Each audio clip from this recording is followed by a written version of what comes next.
Hello everyone, welcome to my channel Plus 1%. Last week I shared some of the pointers and advice that I received from Chrome AI, and after 1 week of putting it into action, this is what I have learned. I had 4 sessions. 2 were dedicated to exercise, 2 were dedicated to running.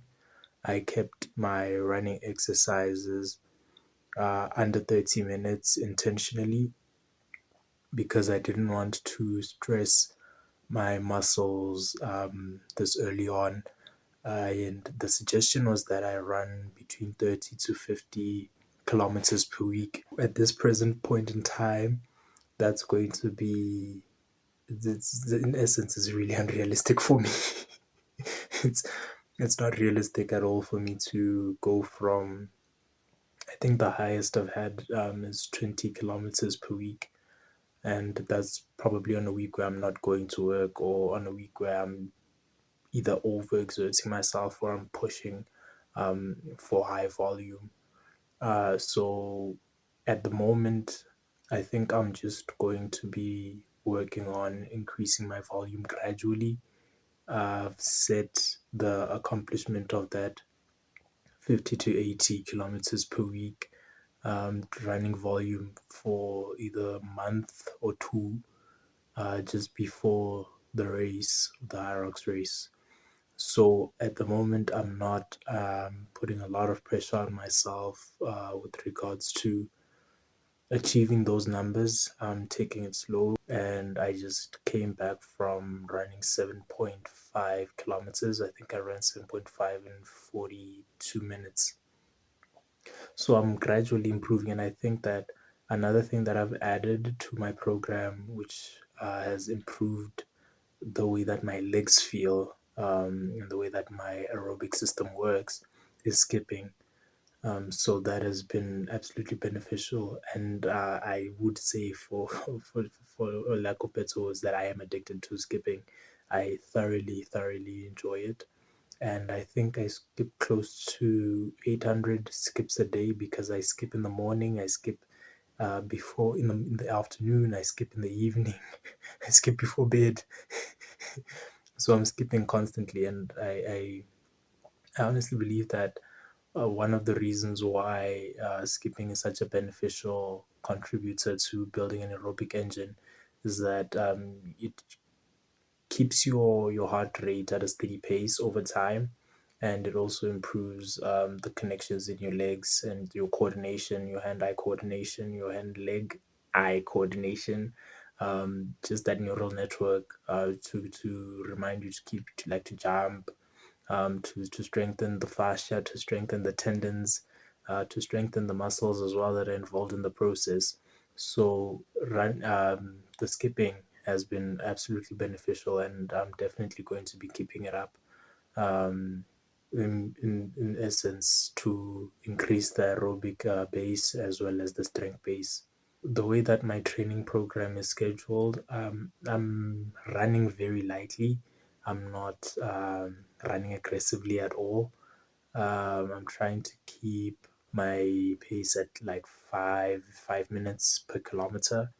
I think that that is a relatively decent pace for me to hold throughout my sessions.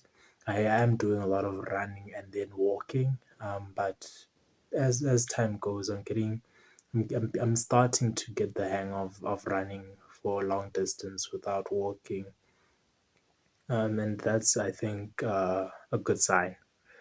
So with regards to my on days where I exercise, usually doing mobility stretches before and after the exercise.